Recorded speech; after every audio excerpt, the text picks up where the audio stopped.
wacha tuisome dua aliombewa Muawiya pia na Mtume.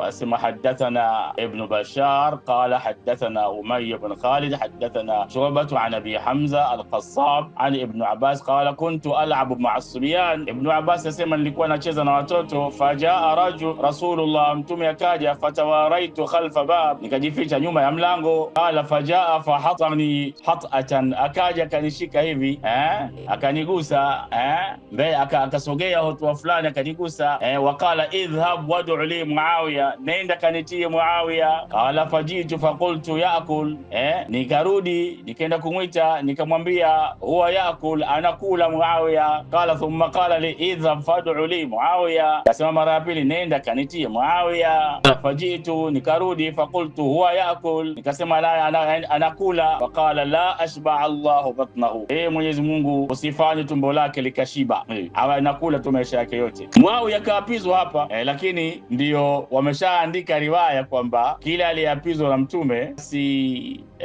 itakuwa ni kheri kwake siku ya Kiyama. Na riwaya zinasema Mtume Muawiya aliendelea kuwa anakula kila wakati, hashibi kila hashibi mpaka mwisho maisha yake. Na riwaya nyingine hiyo hapo, hadathana Shuba akhbarana Abu Hamza sami'tu Ibn Abbas yaqulu kuntu al-Amma Subyan faja'a Rasulullah fakhtaba'tu minhu fadhakara bimithli.